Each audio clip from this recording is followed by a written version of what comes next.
Di Indonesia, cara kita bercerita tentang siapa kita selalu hadir melalui wastra.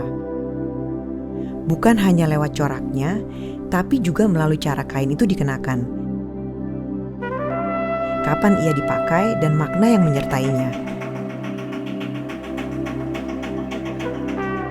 Wastra adalah sastra di atas kain. Cerita yang dipintal jadi benang, lalu bergerak bersama tubuh kita. Warisan inilah yang jadi dasar 1830.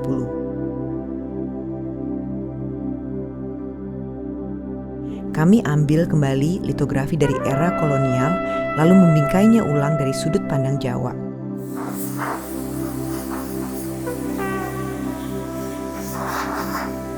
Gambar yang dulu dipakai untuk melihat dan mengklasifikasi kita, sekarang menjadi ruang bagi kita untuk menceritakan diri sendiri.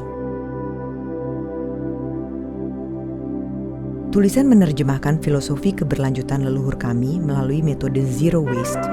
Setiap lembar kain dicetak secara manual dengan pigmen ramah lingkungan.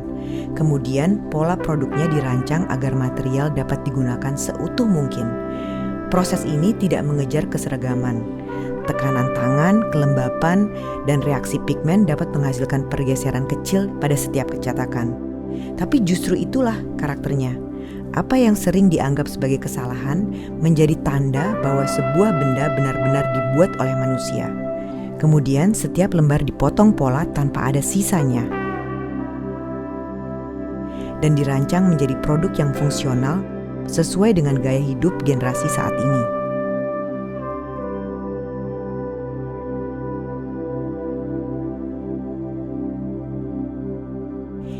Dari riset hingga produk selesai, suatu karya dapat membutuhkan sampai 120 jam pengerjaan.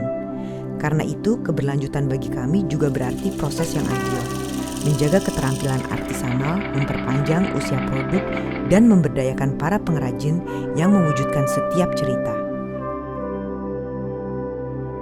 Setiap karya 1830 membawa cerita.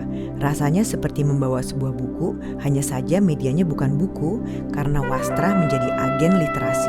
Melalui kode QR pada produk, orang dapat membuka jurnal daring dwibahasa yang berlandaskan riset, lalu menemukan konteks sejarah di balik gambar yang mereka kenakan. Buku dwibahasa 1830 juga tersedia dan di bagian akhirnya terdapat The New East Indies Manifesto for Creators, sebuah undangan terbuka bagi siapapun yang menulis, menggambar, melukis, menari, membuat film, menjahit, mendesain, dan membangun.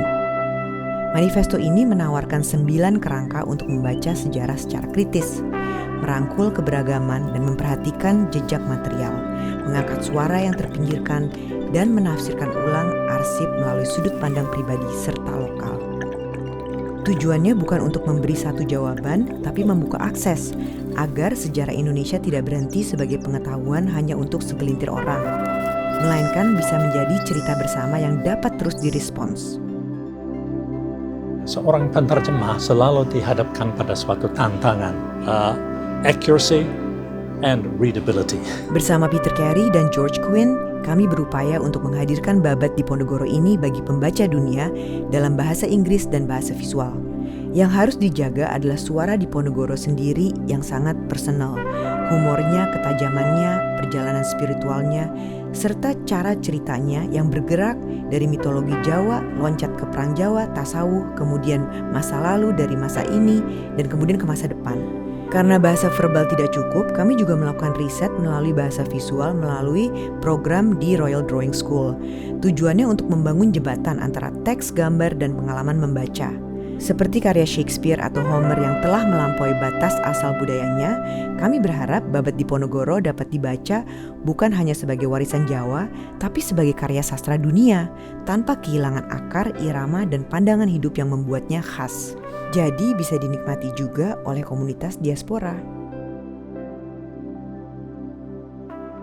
For me, history becomes alive when it is answered through our own experiences. My response to the 1830 project is Terlihat Terasa. It asks what lies between the face and the life, between what is seen and what is felt. I paint people as they appear before me, then ask them to describe themselves beyond my gaze. Their voices are separated from their portraits, so no image can claim to contain the whole person. Within 1830, This becomes a question of power. Who was allowed to describe us, and whose inner lives were left out of history? I cannot recover everything the past has lost, but I can hold open a space for what remains unseen and unheard. Because the deepest wound is not that our stories disappear, it is that we begin to believe that they were never ours to tell.